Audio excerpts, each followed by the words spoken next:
Welcome to Exoneration Nation podcast. I'm your host, Christopher Scott. And on this segment, I have two special people that's to me. We have Keith Turner that served 23 years and 2 months.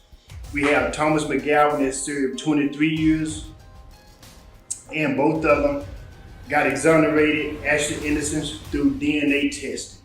And, I met these guys, years ago when I first got exonerated. And one of the first guys that ever gave me anything, which was Thomas McGowan. I'm sitting in a meeting room with other exonerees. It's about 10 or 12 of us.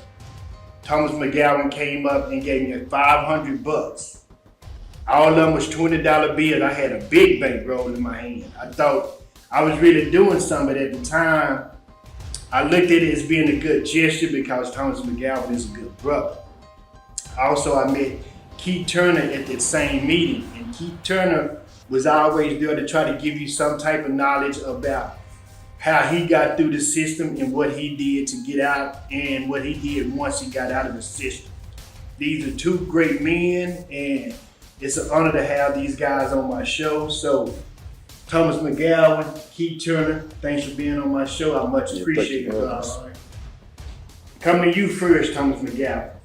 How hard was it for Thomas McGowan to forgive the people that was responsible for his wrongful conviction? Well, for me at first, it was kind of hard at first, but because of my, spiritual religions and everything, and the time I met the two of them in the day in office, and they was telling me like they had two photos of the guy, me and the guy, and they was talking about the victim and the officer, and said, Thomas, don't you see the guy look like you? At first I wanted to say, nah, he don't look nothing like me, but I just didn't say anything. But I started thinking to myself, here I am face to face with my accusers.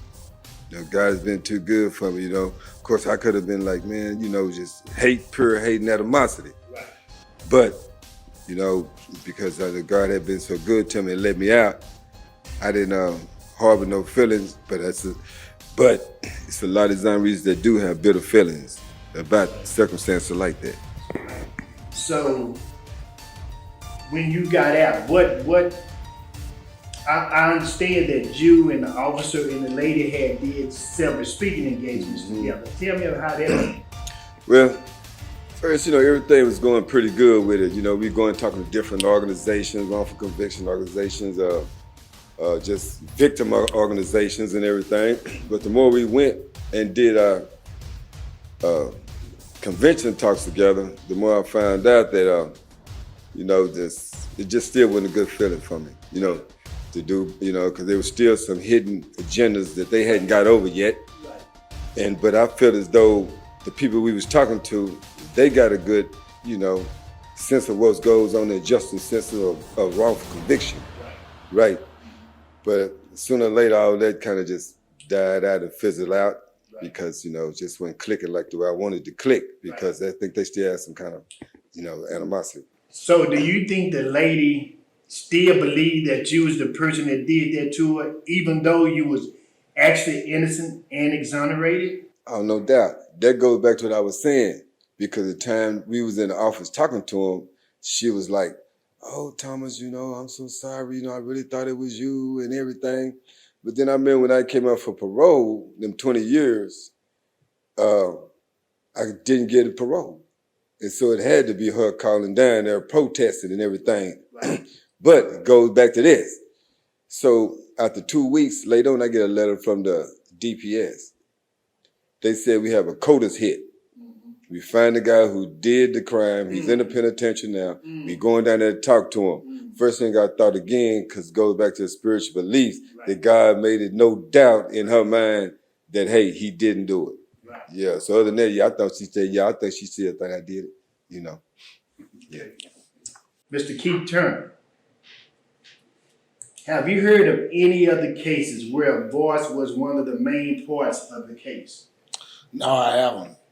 So tell me exactly how you was wrongfully convicted. Why did she say that it was you that did this to her? Oh, okay. I worked at Smith Furniture in the residential neighborhood. And I got transferred down to Smith Furniture, which was downtown Dallas, Swiss Avenue. And I worked in the office with her for about 2 weeks. And I was picking up repossessions. You know how people, buy stuff and they don't pay for it. Mm-hmm. So I got transferred to the warehouse. I was in the warehouse for about 2 weeks. And I went in the break room with one of my coworkers. And I was talking to him like I'm talking now. So when we got ready to go out, it was a Mexican lady and a black lady. Mm-hmm. They was looking at me hard. Mm-hmm. Well, they was looking at both of us hard, but then when I got outside, I said, man, they were looking at us hard. He said, man, they were looking at you. So when I went to the warehouse, I'm working, and I heard a detective ask my manager, who is Keith Turner? But my back was turned, so by that time I turned around. So the detective come up to me and said, well, don't get excited, don't make no, don't make no noise, whatever. I'm Detective so-and-so. So when he said that, I jumped back. So I said, well, what you want to talk to me for? So he gave me his card. He told me to come down there after, when I get off at 6 o'clock to talk to him. So I went down there and he said, a lady alleged that you raped her and she's on your job. And I said, what? I said, nah, man. So I broke and ran. To be honest with you, I broke and ran. It was in the basement downtown. I broke up them stairs and ran and jumped in my car. So by that time, I'm on my way home. My mother's on the other side of the light. In Oakland, I'm from South Dallas. So my mother waved me down. So I had my coworker with me because I told him to come go down there with me, because they might arrest me. Right. So I took him home. He stayed in Bonton. Right. So I took him home. And my mama said, boy, come on home. Said the detective, they'd already called my mama and told them that they was going to convict me. Mm. Yeah, and told her I was going. They told her that they was going to send me to prison. And you hadn't even had a trial yet. No,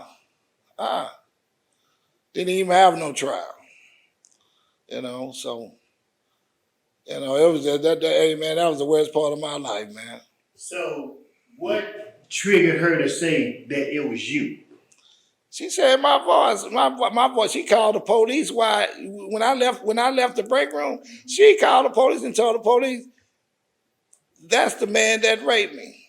That's his voice." Just because you have a deep baritone voice like Barry White, she feel like you the only person in the whole world that has a deep baritone voice. Right. She told the detective the man that raped me is in this building, and his name is Keith Turner. But she didn't see a face. She didn't see your face. She didn't see anything. The only thing she had was a voice that said your voice sounded like the man that raped her. Correct.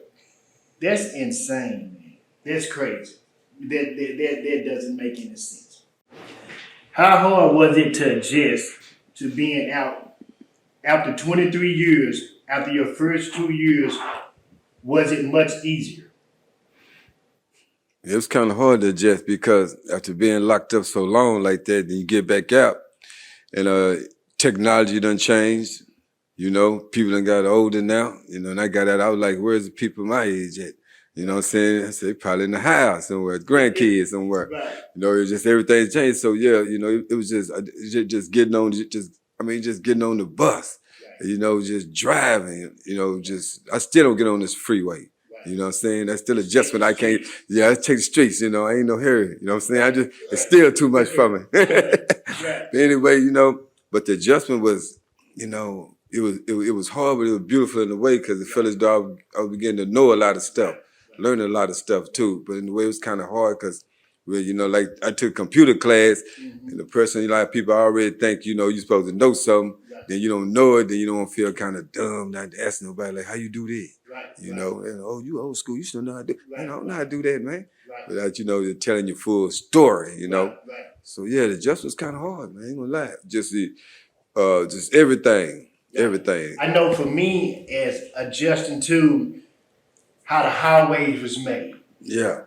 All these new mix masters, man, I used to get so turned around and so lost to where I had to actually call people on the phone and tell them, how do I get home?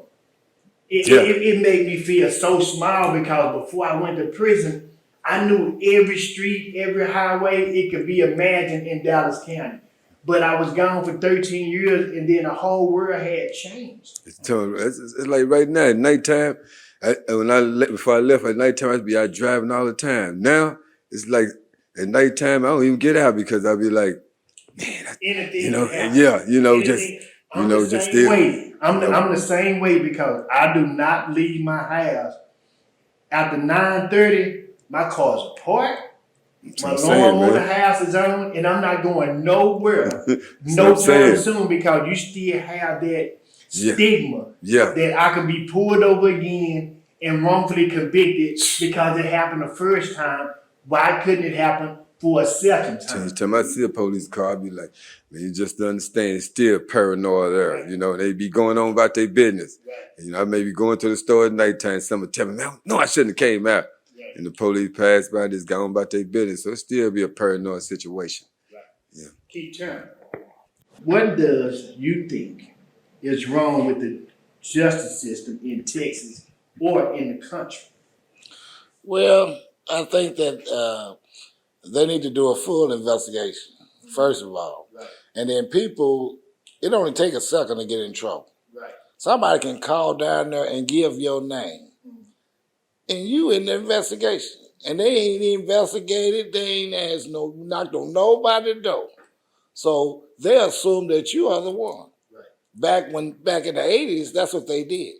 You know, so it's good that they got, you know, the Edison projects and you know, and integrity unit and everything like that because they need that. Because these people were just, you know, just putting people in prison, you know, for nothing. Right. You know. So I think it is good because it protects the people. Right. You know, from being put in jail. Right. You know, why you know, they before they investigate. Nah, I thought I was gonna be found not guilty. For what reason? Because I know I didn't do it. Right. You know, so, you know, hey man, when I went to trial, it took 2 hours. And I prayed when I was outside the courtroom, I prayed and prayed and prayed. And when they gave me 20 years, I looked at my lawyer said, they gave you 20 years in prison. I said, what? And, you know, and man, I was just, because I ain't never hurt nobody in my life like that, man. Right. You know, I don't even do nobody like that, you know. So I was just hurt. And then, you know, my mama looked at me and she like, I told you they was going to get you. I told you.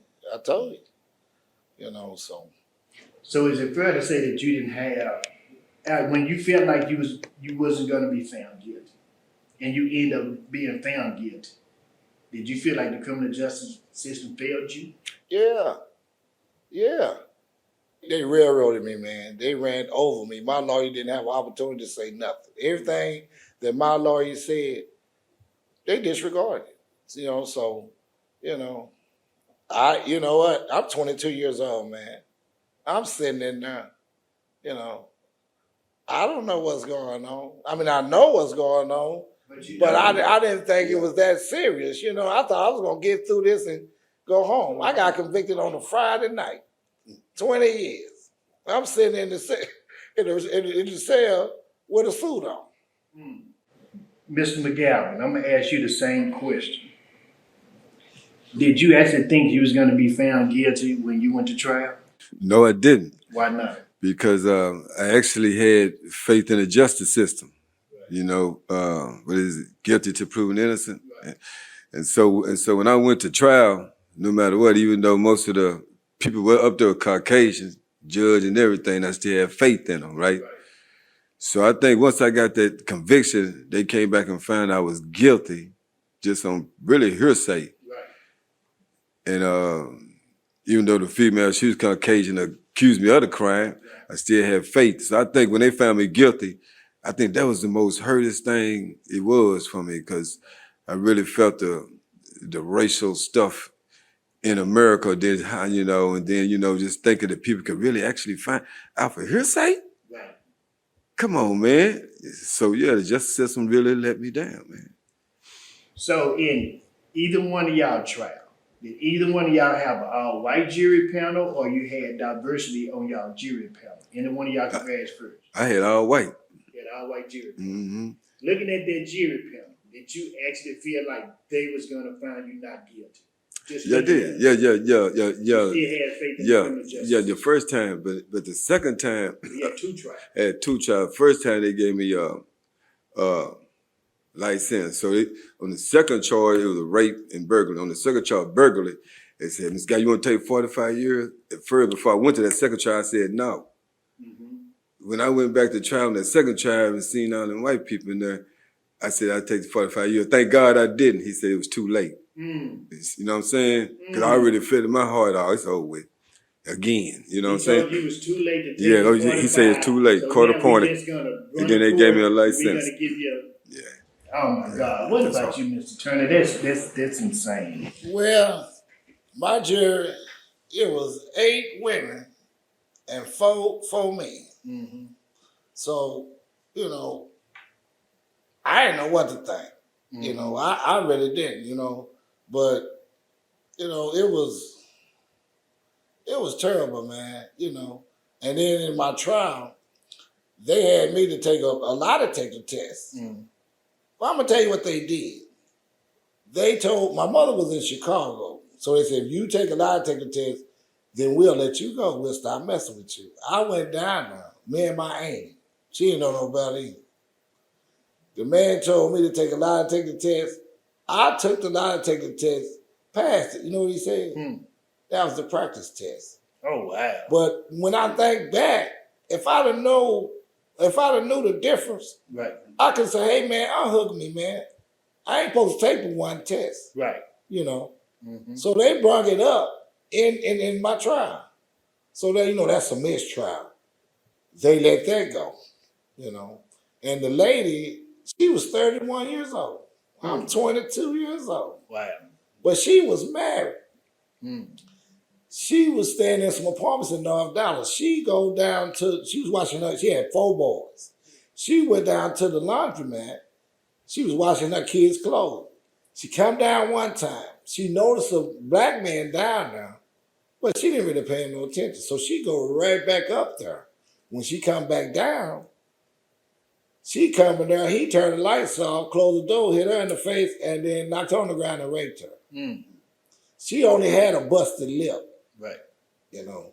And, you know, so I worked at Smith Furniture, man, downtown Swift. 75 had 2 roads back then. 2 on each side. How could I make it way to North Dallas and I get off at 6 o'clock to commit a rape at 7? Wow. Knowing how Dallas traffic is. Yeah. Knowing how Dallas traffic is, no way. You know, and come to find out, the dude that did the rape, they found he was in prison. See, this is how you know how screwed up things are. Majority of the men that committed these crimes, they already be locked up for a crime that's similar to that crime. But not one time was where maybe at that time DNA didn't exist for some. You know what I mean? It didn't exist, so they couldn't take DNA. But how can you throw a person's life away when it's just on hearsay and hearsay alone? See, that's something that we have to stop. Because that's how all of us got found guilty. A Hispanic woman, well, the Hispanic woman didn't point me out. The police officer pointed me out and walked right up to me and said, this is the man that killed your husband. And she just agreed with it. So it was a question, it was a statement. It wasn't a question, it was a statement. And from that point on, I went to court, all-white jury panel, and why I asked about the diversity of the jury panel, because my jury was white, my judge was white, my prosecutor was white, second in the prosecutor chair white, and my lawyer was white. And I was wondering, like, how can I, as an African-American man in the court system, have a fair trial? When I went to trial, got found guilty and went to prison, every man in prison that said he was wrongfully convicted looked identical like me. See that, man? You know what I mean? And every day I woke up, I had to deal with that fact that I was in prison for a crime I didn't commit. But every time I walk outside of my cell, somebody else walk down the highway and say, man, I was wrongfully convicted too. What can we do about all of this wrongful conviction going on in Dallas County? Because at the time I was on Cofield unit, and it was about 25 of us that's been exonerated out of Dallas County. We all was on the unit at the same time. That's what they were saying. At the Cofield unit, Cofield unit was like an incubator to house, wrongful convicted men. That's right. You know what I mean? So when you got out, Mr. McGowan, what was the first thing that you wanted to do? First thing I wanted to do was eat me a chicken fried steak meal. It's the first thing I wanted to do. The first thing I wanted to do is see my mama, though. Right. Yeah, that's the first thing I wanted to do. See my mama. So the first thing I wanted to do is see my mama, right? So the time I see my mama in trial, the time we got exonerated, hugged and everything. I think that was it right there. Everything was good and great. Everything was good. Yeah. Everything was good. Yes, sir. What about you, Mr. Turner? The first thing that I did, I came home. And, my mother died 6 months prior to I was in prison. So I came home and I looked all through the house and looking all just everywhere. My grandmother came and said, "What you looking for?" So I'm looking for my mom. So your mama ain't here. Your mama ain't here. So that was the first thing. So when I did get exonerated, that's the first place I went. I went to my mama's grave and I told my mom, I said, "Mom, you ain't got to worry about me no more. I'm all right now. I'm all right now. I took care." Because my mother was going to take care of, but she died. She said, "I'm going to get them. Because I know you didn't do that. I'm going to get them." But I took care of it. So, that was the first place. When I got that DNA test, I went right out there with that paper, and I told her, "Mama, you ain't got to worry about me no more. It's over with now. It's over." So that was my biggest thing, I think it was mine too, because when the judge hit, boom, actually innocent. And what the first thing I wanted to do, I just turned around and stood up and went hugged my mama.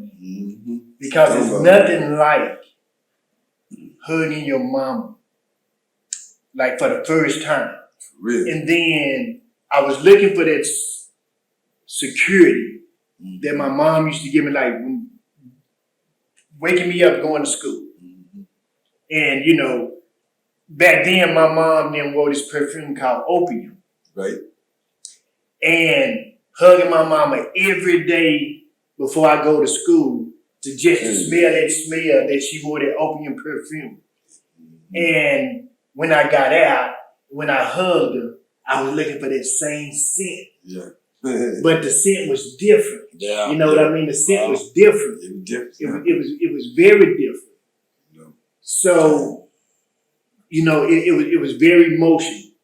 Because just ask yourself, being in prison for a crime you didn't commit, that time is much harder than a person that actually committed their crime. Yeah. What was the hardest thing that you had to overcome while you was in prison? Really, losing my mother was one of them. And just waking up every day, have to deal with the prison life, lockdowns, stabbings, just all kind of stuff, And, I made it, man. I made it, man. And I sit back and think about them. I could have got killed, man. Right. We all I could have got killed, man, for real. Right. So, it was just it was a dangerous place, but you know what? It wasn't hard. It wasn't that hard for me as it would be for other prisoners, because God watched over me, man. I prayed every night. Right. Before I went to sleep, I said, "Lord, watch over me and protect me," because I knew where I was. Right. I knew where I was. Yeah. And I used to sit down on the toilet and look at the bars, and it's a bird used to come fly on that tree every morning. And I used to tell myself, I was sitting on the toilet, I said, boy, I wish I was that bird. And he sit there and he fly away. Right. But you know what? When I look through them bars, I said, to myself, I said, I'm in prison for real. This is real. And the only way we're gonna get out of this is somebody help us get out of this. Because this is something we can't do for ourselves. I'll tell you. So, Mr. McGowan, I'm gonna ask you, what was your hardest moment when you was in prison? Well, my lowest moment was when they put me in that cell. And then, you know, they sent me over to Ferguson, Gladiator Farm, Young Farm. This is the first offender farm. This when they put me in that cell, man. And they shut that door. And then at the time, I used to say to myself, God, man, what happened here? You know? And then the next thing was going to work. Because I never thought I'd be picking cotton and doing all like that. Then they wanted me to get up and I was innocent for something. And so the adjustment was hard for me, man. I ain't gonna lie, man. Cause you know, I feel as though, man, I'm not finna go pick no cotton. I'm not finna do none of that. I ain't done nothing. Right. But sooner or later I had to go. You know what I'm saying? I had to go, man. It was the rules of the land that you gotta go to work. Yeah, I had to go, man. Cause they talking about stipulation. Yeah, it's stipulations come behind you not going to work. So all of it hard for me. Wearing the clothes, eating the food, everything was hard for me, man. You know, it really took some time. I kept bucking, and I just never really got adjusted to it for a long time, man. A long time. I think my hardest adjustment in prison was actually realizing that I could probably be in prison for the rest of my life. That's a cold feeling, that. And how can I leave the outside world to where it is and just focus on what's going on inside the prison? Because, you know, once you leave the outside world, it's like out of sight, out of mind. Word. You have to fend for yourself. That's exactly what it is. And it's about self, you know, preservation. You know, there's things that we know we got to do in prison, there's things we know we can't do in prison. So that was my hardest time, just actually facing and realizing this could be where I could end up dying in prison. I can either, you know, die from somebody killing me or just dying of old age, because having a capital life sentence, you got to do 40 years to be eligible for parole. That's what When I'm I went saying. to prison, all of us was young. I was 25 years old. So when I would have came up for parole, I'd have been 65 years old. Now you tell me, what can a 65-year-old man do when he get out of prison and things are not set up for us once we get out of prison? Not set up. And needs to say, like, when people that makes parole get out of prison, they have a parole officer. They get a little check when they get $50, which ain't much, but it's something. They have more resources than men that's been exonerated, because once we get out, there's no support for us. It's just get out of prison and fend for yourself the best way you can. That's right. Learn everything. Learn everything over. So, in our aspects, what can we do to better the criminal justice system? What measure? Is it through voting? Is it through holding people accountable? What is your scenario on how can we hold the criminal justice system accountable? What can we do to bring about change? Well, first of all, we need to research who we vote for first, and see what their purpose is and what their motivation is. And if they are trying to do the right thing, then they should be in there. But the people, some of the people they put in there, they in there for themselves. They don't care nothing about you. I'm gonna tell you something. When I was trying to get exonerated, I was sent to the right person. But they sent me to the next person. The next person told me you was talking to the right person. See, they do that kind of stuff, you know. And see, when you put people in there that you can't hold them accountable, because you know what? Some of them got track records where they're not in there for the fight. They're not in there for the fight. They're in there for themselves. They in there to boost their own careers up. Right. But what we need to do is we need to vote for the right people, Right. you know, Yeah. to help, Right. to help the justice system, Right. not to hinder them. Right. And a lot of them are doing that. Right. What about you, Mr. McGowan? What do you think we should do to better this criminal justice system? Well, first of all, I think just like how you got going, like you got other people that students that like mentor, being a mentor to them. Like the young law students that's interested in injustice and everything. Now, I think everything fall in with the judges. I think everything fall in with the police. And this everybody just fighting together, man. For the common good. Yeah, for the common good, because just like we had the integrity force. Right. Different type of people assigned to look into wrongful convictions, Right. and like I say, more taps into the justice system. Right. To make things better, man. Right. You know what I'm saying? The DAs and DAs, law enforcement, and lawyers, right. defenders. Right. Just yeah. So I think like the best thing we can do is cast our votes. Yeah, like he said. And then not only that, when legislation comes, oh yeah, we gotta go to Austin. Mm-hmm. We gotta testify for bills and laws that we need to be passed Mm-hmm. that governs us. Mm-hmm. So systemic racism can be abolished in our court systems, because 9 times out of 10, a lot of people don't even believe that it's systemic racism going on in this country. And all the day you look at us three right here. We three wrongfully convicted men. Mm-hmm. That's right. That went to prison by one sole eyewitness. That's right.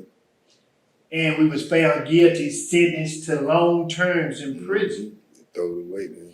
So when we go to Austin, and if we don't talk about bills and laws that should govern us to keep us safe, that's what we have to do. And we've done that before. We went to Austin. We fought for the double blind standard, where an officer cannot be in an interrogation room or be inside when they're doing a 6-pack lineup. They can't be inside of that room anymore.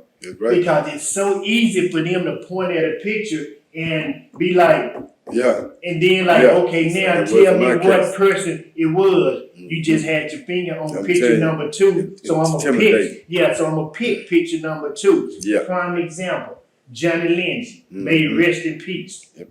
Johnny. It was a string of rapes happening by White Rock Lake, and the man was shirtless. So what did they do to Johnny? They put Johnny in a 6-pack lineup, but Johnny was the only person that had his shirt off, and that's how they got Johnny Lynch. See that? See, it's the tricks that they pull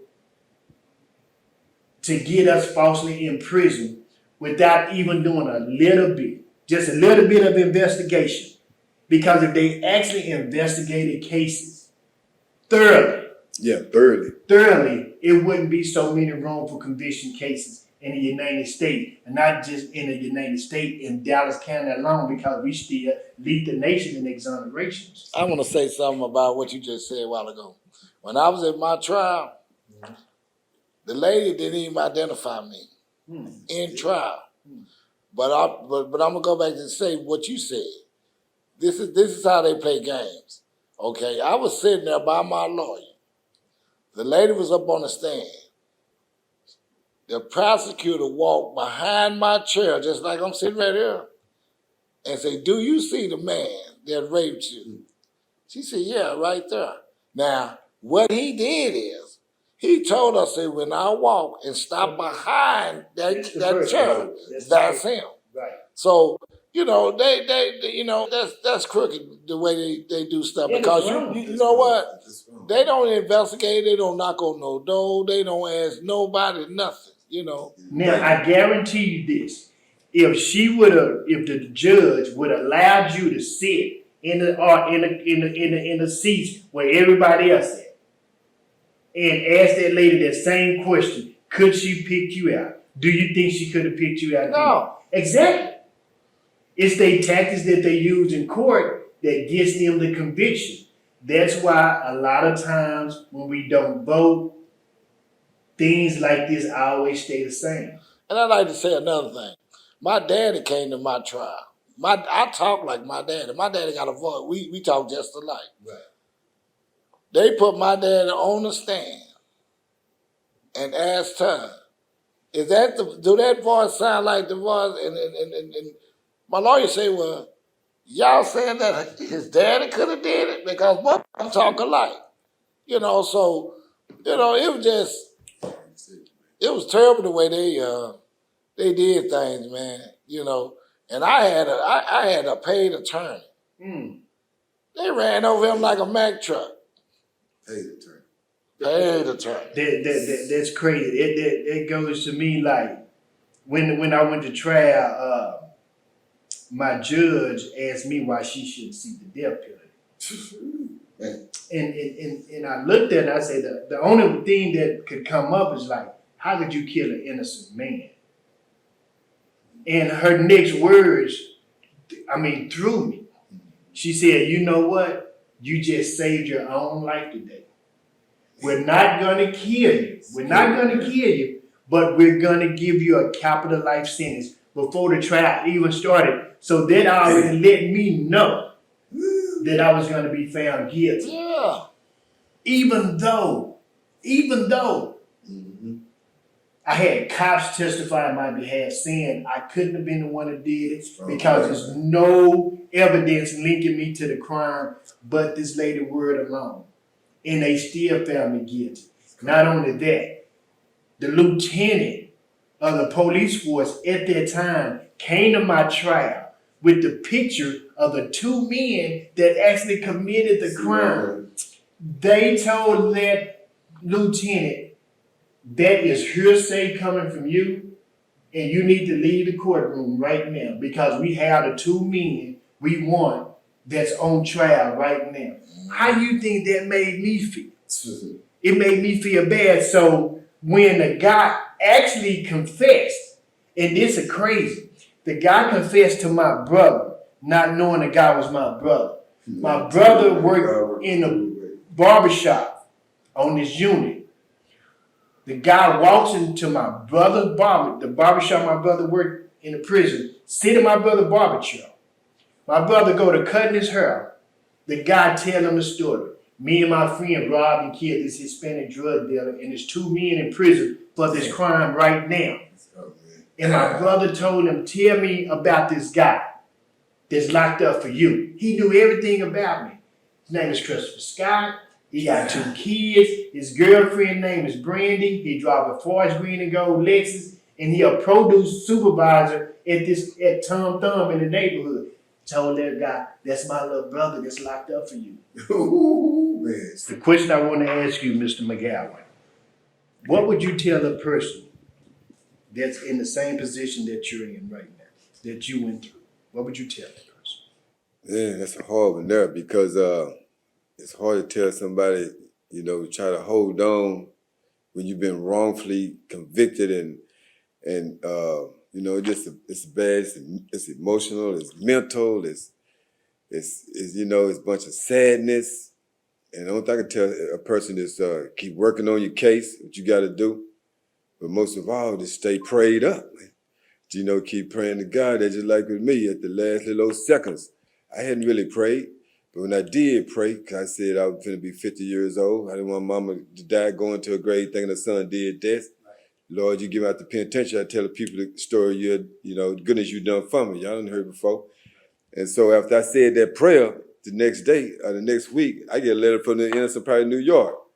So, you know what I'm saying? So the only thing I can say is this, God, he was waiting for me. Right. And then it took me 20-something years before I even just prayed and said, called his name. Then when I did say that, here I am, make a way. Brought a miracle. So, through the circuit courts, denying, through everything else, not knowing, ignorant of the laws, this hard, scared to testify you for rape, man. You got to try working your case.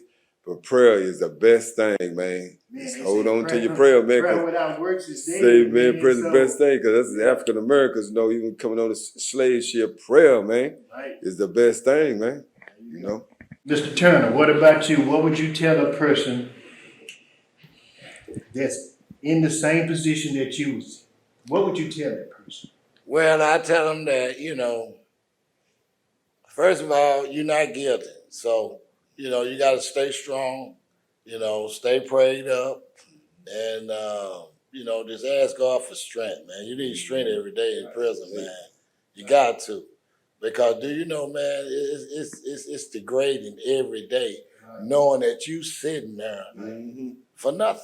For another man's crime. Yeah. Right. Yeah. So, you know, you just gotta, you know, you gotta keep hope alive, man.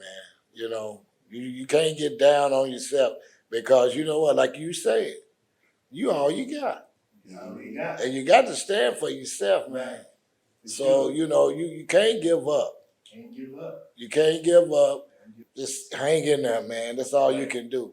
Because you can lose your mind. Because them boys will start talking to you after so long. Oh yeah, They will start talking. It's something you want. You know they can imprison your body, but not your mind. Okay. And the thing that I tell people that's in the position that I was in, man, you gotta keep faith. Gotta keep faith. Yeah. You gotta keep faith. My mom told me this scripture all the time about the faith the size of a mustard seed move mountains. And I tell everybody that. Man, I had Got that faith. man. I had that faith that the size of a mustard seed. And I tell him, he didn't move mountains. He moved some prison bars. So did what He moved them prison opened bars. the doors, man. He opened them doors.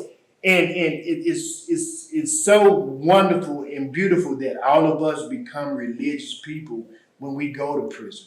Because, you know, when we out, we get from under the hand of God. Yeah, true. And then he has a way of showing us, hey, you done left me. Yeah. I got to bring you back to me. Back into the phone. And if this the way I got to bring you back to me to make you understand, this is what I'm going to do for you. And we always question God, why me? Yeah. Why this happened to me? Chosen. Yeah. You know what I mean? But at the time, you know, we didn't understand it. But That's now we the chosen one. That's right, man. We are here to give out our message that we have. That's right. To bring awareness to the rest of the country about people that say it's not innocent people in prison. Now you're a lie because you have 3 men right here that served a combined 34 years of wrongful conviction sitting at this table right now. That's right. That's a lot of time to have lost for wrongful conviction for a crime we did not commit. Yeah, but I like to say this, man. You know, my mama, before she died, she came down there and she told me, say, you know, don't let this destroy you. You know, she said, you're in the dark right now. But she said, one day, You're going to see the light. one day, You're going to see that light. you're going to see that light. Right. And I'm living in the light right now. You know what I'm saying? So, you know, and this is what I want to say too, man. You know, going through this, I used to ask God, You questioned it. why, you know, I ain't never did nothing to nobody in that way. But, you know, I stopped asking him. You know why? Because when I think about the blessings that he has put upon me all through these years. You feel selfish asking for anything else. Right. But you know what? If God wants you to know something, He's going to show you. he'll reveal it to you. He's going to reveal it to you. It'll be revealed back. But God never revealed it to me. I ain't worried about it no more. Because what he showed me is a blessing that I have received. I don't look back no more. I don't look back no more.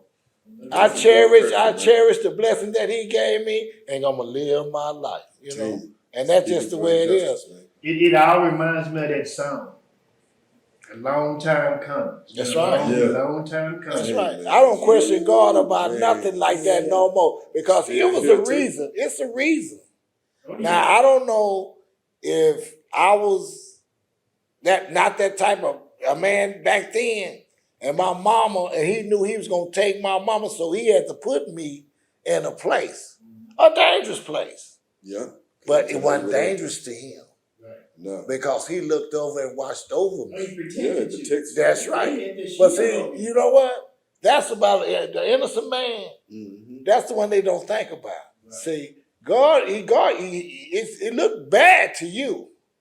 But to him, Yeah. It's not as bad as you think. Right. It's crazy that, you know, God knows when your heart is ready. Mm-hmm. And he felt like our hearts was ready. That's why he let us out, man. Like I said, he showed the heart, and then like I said, he still got plans for us. Like we're doing right here. Say, man, it's always a blessing, man, through a cursing, man. Yeah, I don't question him about that no more. I let that go. You know, that's 30 years ago. Right. I ain't got time to look back on that. I'm not mad. I used to be mad because that was degrading, man. You know, to say that you raped somebody, that's degrading, bro. I felt degraded, man, when I was in prison. You know what I'm saying? Yeah, man, like that. I felt that those folks had me feel like I was nobody. But what they didn't do, they couldn't put it in my mind that I was that person. Exactly. Yeah. And that's the strength you need to keep going. Seriously, because at some point in time, sometimes doubt comes into your mind. You're like, did I really do this? You know what I mean? Did I really? Exactly. Did I really black out? Yeah.